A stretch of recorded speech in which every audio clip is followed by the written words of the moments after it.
In this section, we'll use carboxylic acids, a functional group we've already studied, to learn about a new functional group, the amide functional group.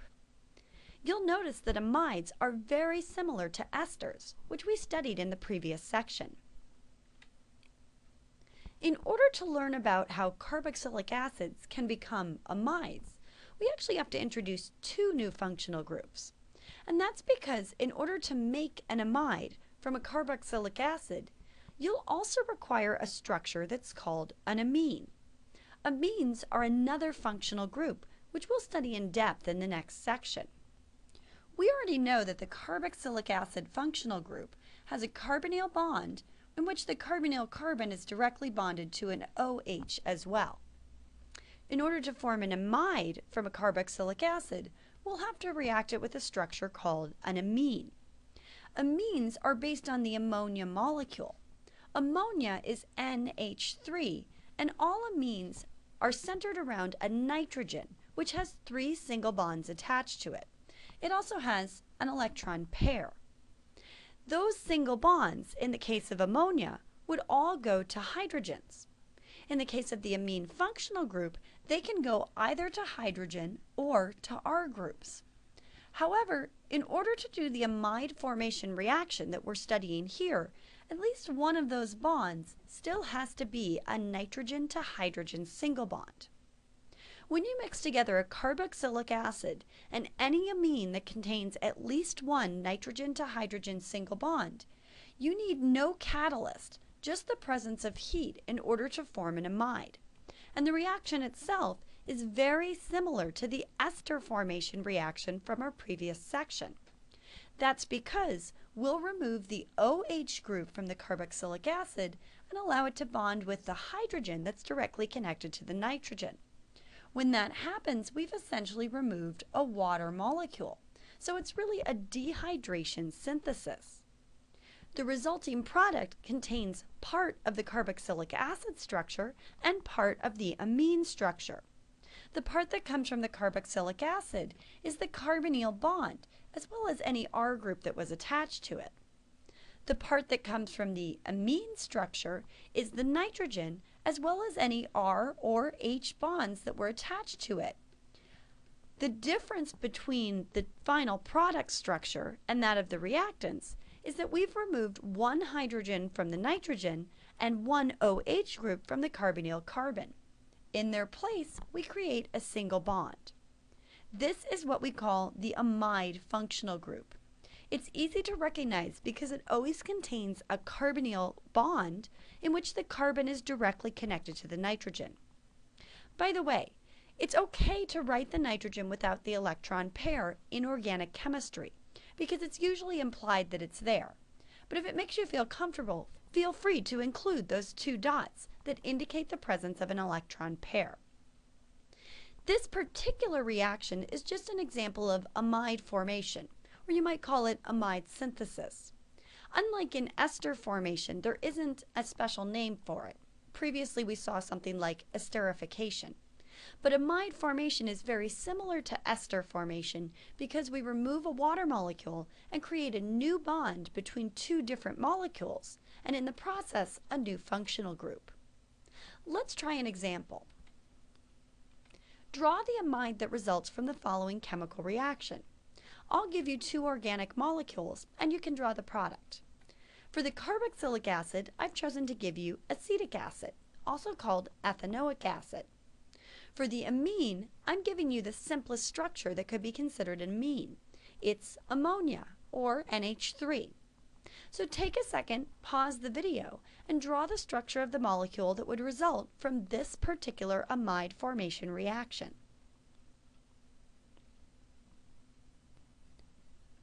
Remember that in amide formations, we're essentially joining together parts of 2 different organic structures. From the carboxylic acid, we'll keep everything except the OH group. From the amine, we'll keep 2 of the 3 bonds. The product that results when acetic acid is reacted with ammonia is this amide structure, which we'll actually learn how to name in a moment. Notice that it still contains the nitrogen directly bonded to the hydrogen, as well as containing the carbonyl bond and the carbon that was originally attached to the carbonyl carbon. In this way, amide formation always shows two organic molecules coming together by the removal of OH and H. By the way, when you draw these structures, it's always okay to draw them in condensed form, line form, or some combination. Notice that I have here a nitrogen that's bonded to two hydrogens. There's no reason I have to show that drawn out with each individual bond. I could also condense this structure like so, or I could draw it as a line structure. Now let's learn how to name these amide molecules. Naming amides is very similar to naming the ester functional group, and that's because the names often contain two parts. The backbone of an amide structure is the part that contains the carbonyl bond, and we'll name it using a new suffix. Not surprisingly, the suffix for amides is amide. So you'll use this new suffix when you're giving an amide a name. Amides can also contain substituents, but unlike molecules we've looked at previously, those substituents aren't actually linked to carbon, they're actually bonded to the nitrogen atom.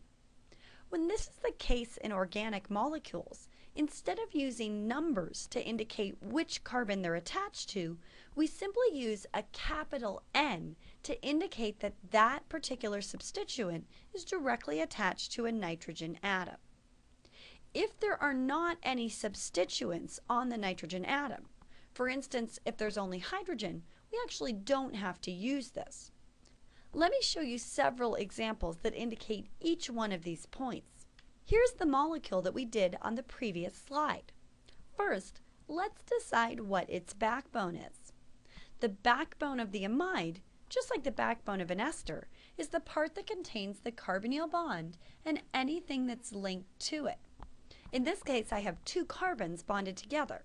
So if I'm using formal systematic naming, I would call this ethanamide, and if I'm using common naming, I would call it acetamide. In each case, I've taken the prefix that means two, either ethane or the acid common prefix, and just added the term amide at the end of it. In this case, I also do not have any substituents on the nitrogen. The nitrogen is simply bonded to two hydrogens. I don't need to do anything to name hydrogens in organic chemistry, so I would simply call this molecule ethanamide or acetamide. As I've mentioned before, acetamide is the common name, and therefore it's the one you're more likely to run into. I'll be using it for the following examples, although using the term ethanamide is technically just as correct. So now let's look at an example where I do have a substituent. Let's take the same molecule, but imagine that instead of having two hydrogens single bonded to the nitrogen, I have one hydrogen and one methyl group. Notice that in this molecule, I still have the same backbone, a carbonyl bond directly bonded to one other carbon. That means that I'm still dealing with acetamide, or as I mentioned, ethanamide. Now I have to figure out how to deal with the substituent part of the name. In this case, I have one substituent and one hydrogen atom, each bonded to the nitrogen. I don't have to do anything to indicate the hydrogen is there, but I do have to explain what carbon substituent is present. Because I have one carbon, which we know is the methyl group, I'll call this the methyl substituent. And to indicate that it's directly linked to the nitrogen, I'll call this N-methyl acetamide. Notice that I'm using a dash here, the same way I use dashes to separate letters and numbers. For all intents and purposes in organic chemistry naming, the capital N, which stands for nitrogen, is treated like a number. Here we have two examples. One has no substituent, the other has one substituent. Let's see an example now with two substituents. Again, I'm keeping the backbone the same to keep things easy. What do you think we would name this molecule? You can pause the video if you want. To name this molecule, which again contains the same acetamide backbone, all I have to do is decide what my substituents are and how to put the name together. In this case, I have two substituents. One substituent is the methyl substituent and the other is the ethyl substituent. If I was doing a simple carbon chain, such as an alkane, I would have to decide what numbers to put in front of them, but since I'm dealing with an amide, I'll simply use the N prefix for each one. That means when I put the name together, I always alphabetize. Ethyl will come first, and this name will be N-ethyl N-methyl acetamide. Again, I'm using an N just the same way I would use numbers, and I separate it from any term or letter using a dash. The E in ethyl takes priority for alphabetization. Sometimes you will have the same substituent on the nitrogen, such as in this example where I have two different methyl groups. In that case, it's okay to combine those substituents using the di, tri, or other prefix. So the name of this particular molecule would still use acetamide or ethanamide as its backbone, but I would use NN dimethyl to designate the substituents. Again, just the same way I would do with numbers, I separate the N's using a comma. Now let's try an example that doesn't use acetamide. Name this molecule. Go ahead and pause the video and restart it when you're ready. The first thing I want to do when naming an amide, just like when we name an ester, is determining where the backbone is on the molecule. I do that by locating the carbonyl bond and knowing that the backbone is the side that doesn't include the nitrogen. In this case, I have a total of 1, 2, 3, 4 carbons. So there's actually two different ways I could name the backbone. Using IUPAC's systematic naming, I could call this butanamide. Or if I remember the common naming, it's also correct to call this butyramide, from the term butyric acid.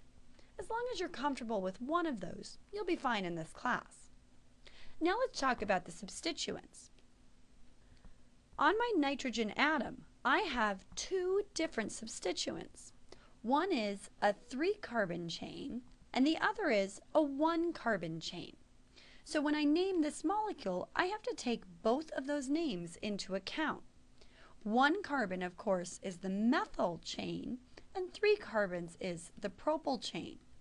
Because each one is individually connected to the nitrogen, I'll be putting an N and a dash in front of each one of these substituents. Now, to put the name together, I need to alphabetize my substituents, and in that case, methyl comes before propyl. And as we've seen before, I have two different possibilities to use for my backbone. So one option is to give this molecule the name N-methyl N-propyl butanamide. The other option is to give this molecule the name N-methyl N-propyl butyramide. Either one of these names is correct, and as long as you choose just one of these to use in the class, you'll be fine. Now let's talk some more about amide chemical reactions. Much like esters, which can form polyesters, amides can react through an amide formation to form a polyamide. This involves the same amide formation reaction we covered a few minutes ago. In the amide formation, we saw that a carboxylic acid and an amine combined together in the presence of heat can form an amide. If you remember how polyesters were different from esters, we have to have a slightly different type of molecule because the molecule will have to contain each of these functional groups in two different places. That means in order to make a polyamide, I can't use just any carboxylic acid. I need to use a dicarboxylic acid. And I can't use just any amine. I'll have to use a diamine. All that means is that each one of these molecules will have the functional groups located on both ends. And just as with polyesters, the reaction will happen on both sides of the molecule. So let's do the general form of this reaction before we try a specific example.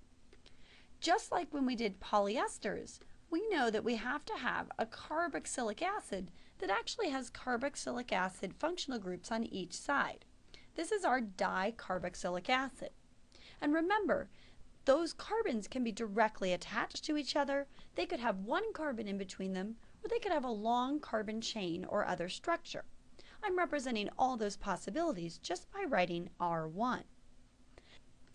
The other type of molecule that I need is a diamine. Now we know that nitrogen can contain 3 bonds, and in this case, each one of them is going to have to contain at least one nitrogen to hydrogen bond. A second bond could be another nitrogen to hydrogen bond, or it might contain an R group. But what's important is the third bond needs to form a connection between 2 nitrogens. And again, it could contain one carbon or a more complex structure, which I'll call R2. So this R2 is actually the unit that links together the 2 different amines, creating a diamine. Again, the second amine on the molecule has to contain at least one nitrogen to hydrogen bond, although it could contain 2. It depends on exactly what the structure of that amine is. When these 2 molecules, or rather billions and billions of these 2 molecules, are combined together in the presence of heat, we'll make a polyamide. In order to make that structure, I simply need to dehydrate the molecule by removing the OHs from the carboxylic acid and the H from the amine and creating a new single bond that attaches them. I'll start drawing that structure here. In that case, I'd start with a carbonyl bond linked to whatever R1 is, and then the carbonyl bond from the other carboxylic acid functional group. This in turn will be linked directly to the nitrogen. That's where I create my amide functional group.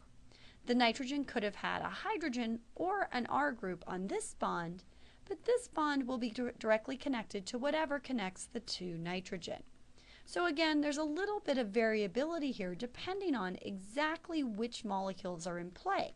But as long as you look at what you have, you can see how we form a regular repeating pattern. Just as I said previously when we did the example of polyesters, be a little bit careful here as you start to do your work.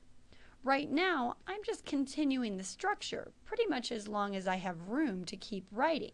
But one of the difficulties when it comes to dealing with polyesters as well as polyamides is knowing when and where to stop and being sure that you have the right answer.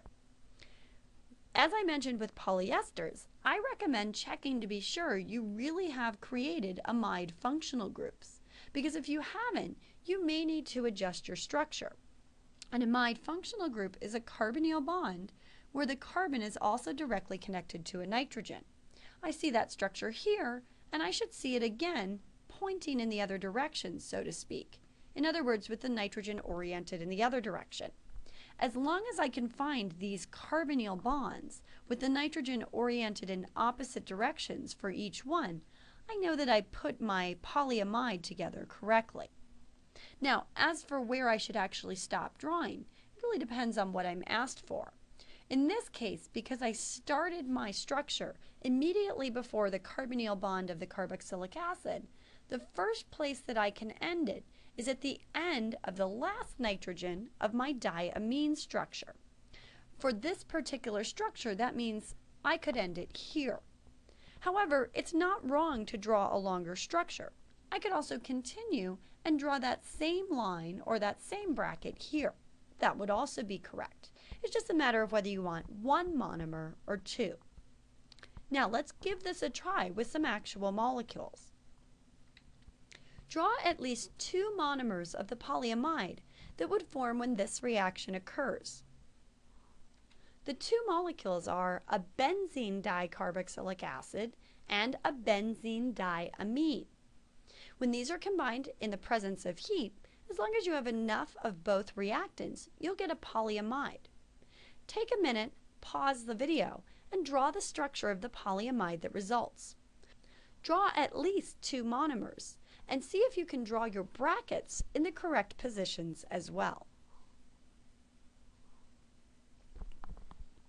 When I draw this particular polyamide, I should end up with a repeating pattern that involves the benzene from the carboxylic acid as well as the carbonyl bonds, I should also be able to see the diamine structure with the benzene in between. So let's draw this actual molecule. I'll start out with the carbonyl bond on the dicarboxylic acid. So my bracket is drawn, and I start out with the carbonyl bond connected to the benzene ring. I'll use a circle to save some time. Here's my carbonyl bond, and this is where my dehydration synthesis has happened. In other words, it's where I removed water and replaced it with a single bond. That also creates my amide functional group. This nitrogen was bonded to two hydrogens. Only one of them was actually involved in the chemical reaction. So you could show that by drawing a line to a hydrogen, or you could condense it like so. Then I have a benzene ring, and again the same thing has happened on the other side. My nitrogen had been bonded to two hydrogens. One of the hydrogens goes away, and I form a new connection to my carbonyl bond. At this point, I'm back at the start of the structure. Because I was asked to draw at least two monomers, I want to keep going. So here's the benzene from my second dicarboxylic acid, along with another carbonyl bond, the connection to the nitrogen, along with its hydrogen that wasn't removed, a benzene ring, and to stop at the correct position, I want to stop right here. Doing so gives me exactly two monomers, and I was asked to draw at least two. I can check my work in several ways. One is to go through and locate the original structures that were present in the amine as well as the carboxylic acid. Here's the part of the molecule from the amine, and I can see it existing twice. The only way it's changed is that one hydrogen has been removed from each amine. At the same time, I can locate the structure of the carboxylic acid, although the OH group has been removed as part of the reaction. Because I see this structure existing exactly twice and it's complete except for the OH group, it's a sign I did things correctly. Another thing you might wish to check is that the amine functional group is truly present and that it points in opposite directions or is oriented in opposite directions throughout the molecule. So here's my amine functional group once, and here's my amine functional group again, oriented in the opposite direction. Here's my amine functional group again, and again it's oriented in the opposite direction. All of these are indications that I've done this structure correctly. This is actually the structure of Kevlar. You may have heard of Kevlar in one of many different settings.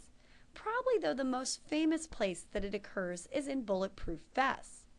That's because Kevlar is used in a wide variety of fabrics that are used as protection. So body armor, bulletproof vests, even gloves that prevent people's hands from being cut when working with very sharp knives or tools. It's also used in any place where you need a fiber that's unlikely to break or is very strong. So sometimes the fiber that are used to make car tire in very special applications, or the fiber that's used in very special types of rope. The reason that Kevlar is useful in all these settings where you need something that's strong and unpierceable is that Kevlar's structure allows it to line up in such a way as to allow hydrogen bonding to occur many times. And then hydrogen bonding occurs in a regular repeating pattern the same way the structure has a regular repeating pattern. So the strength of Kevlar comes from the repeating pattern of its monomers, which allows hydrogen bonding to exist. As a result, Kevlar is extremely strong, yet still lightweight. It's about 5 times stronger than steel per mass, which means if you had a piece of steel and a piece of Kevlar that had the same weight, the Kevlar would be about 5 times stronger. Kevlar isn't totally indestructible, but it's a good example of a relatively simple molecule that through both chemical reactions and intermolecular forces has become extremely useful in our modern era. To finish talking about amides, I'd like to show you one chemical reaction that can really be done in 2 different ways. And again, you'll recognize this as being very similar to what we covered with esters. This is the chemical reaction of amide hydrolysis.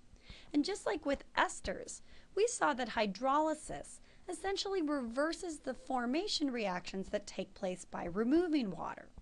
So when we put together an amide with a carboxylic acid and an amine, we remove a molecule of water. When we add that water back to the amide, we have the ability to break the molecule back apart. Exactly what products result from this hydrolysis depend on which catalyst is present. And again, this is still very similar to esters, because as we'll see momentarily, you can do an acid-catalyzed amide hydrolysis or a base-catalyzed hydrolysis. The products will always include at least one structure that was from the original amide formation. So that means whether you do acid-catalyzed or base-catalyzed, your products can differ, but you'll always get either the carboxylic acid back as a product or the amine back as a product. In each of these cases, however, while one of the original molecules can be regenerated, the other one will actually appear in an altered form. And that's because in these reactions, the acid or the base catalysts that are present alter the structure of at least one of the product molecules. Let's start by looking at how this affects acid-catalyzed amide hydrolysis. We'll start by drawing out the structure of a general amide. We know amides contain carbonyl bonds with a direct carbon to nitrogen single bond. In turn, this nitrogen could have hydrogens or R groups. I'll put R groups here as well as on the carbonyl bond to cover all of our possible scenarios. Now let's see what happens when I do an acid-catalyzed hydrolysis. Hydrolysis means I'm adding water as my reactant, and I'm also doing this in the presence of acid, which I'll symbolize just with an H+ in brackets. Where I will split this molecule is where the bond formed between the carbon and the nitrogen, in this case here. What I'll do in its place is take a water molecule, and the OH from the water will go back onto what was originally the carboxylic acid, while the H will go back onto what was originally the amine. However, that's not the whole story. So let's look at how this actually gets altered when I do the reaction.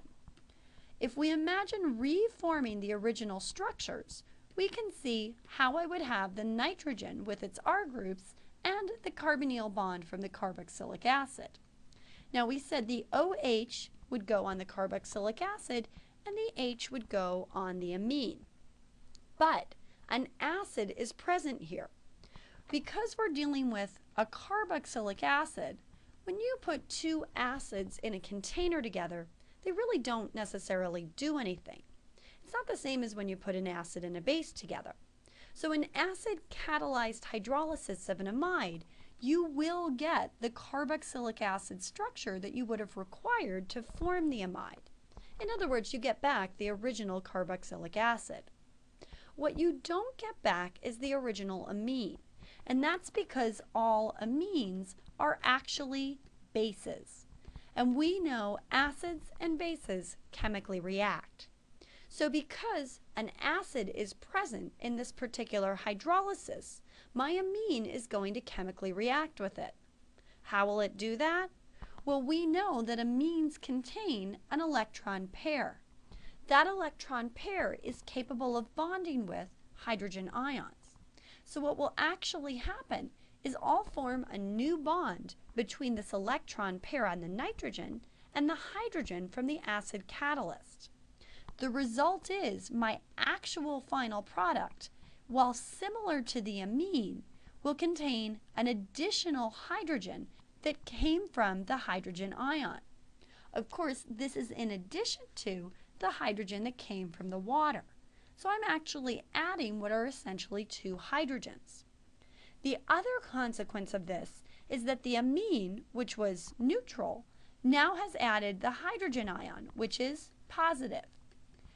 When you add a neutral substance and a positive substance together, your product is positive. And I'm going to circle the positive charge just to make it easy to see. So while I could form this particular amide from a carboxylic acid and an amine, when I hydrolyze it in the presence of an acid catalyst, I'll actually only remake the carboxylic acid. I won't remake the amine. Instead, what I'm actually going to remake is what's called an ammonium ion.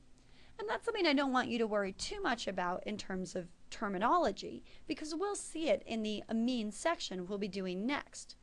But you should be able to draw the structure.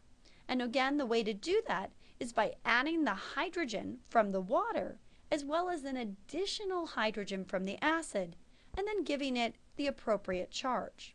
If the amine was neutral to begin with, as in most cases it will be, you'll form a positively charged ion. We'll do a practice with this in a second, but let me show you how this differs from base catalyzed reactions. In a base catalyzed amide hydrolysis, we can start out by thinking about it in much the same way. We have a carboxylic acid that was used with an amine to make our amide. Now I have to split this molecule in half the same way I did it in the acid-catalyzed reaction. Again, we imagine the OH from the water going on the carboxylic acid side and the H from the water going on the amine side. And again, I'll start by drawing these actual structures when this reaction is done in the presence of a base.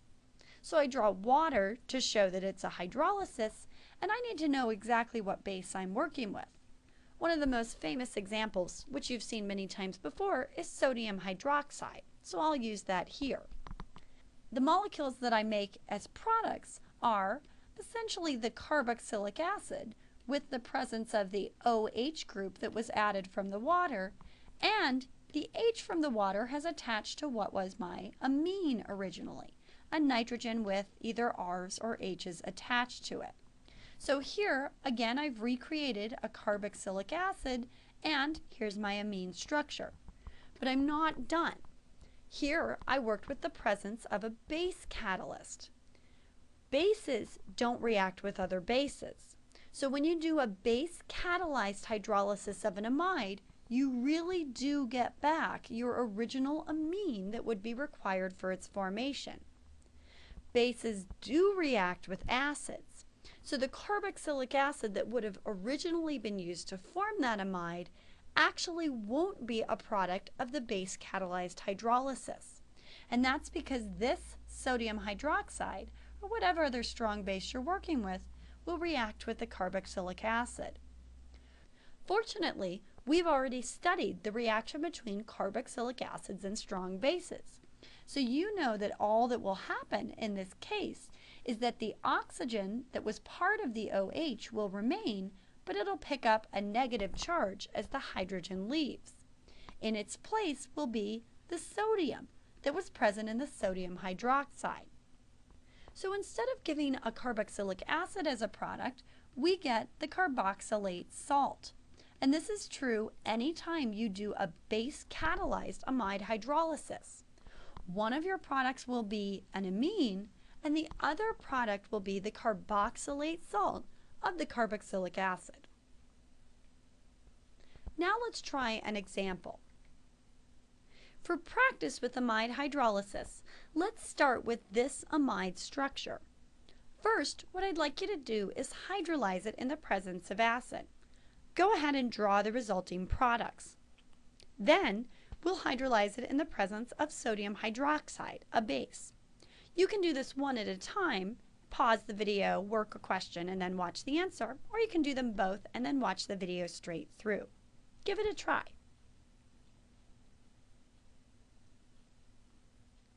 In order to form these products, I'm going to start with the acid-catalyzed hydrolysis first. When doing an acid-catalyzed hydrolysis, I know that I will recreate the original carboxylic acid, but instead of creating the amine, I'll actually create the ammonium ion. So first, let's figure out where to split this molecule.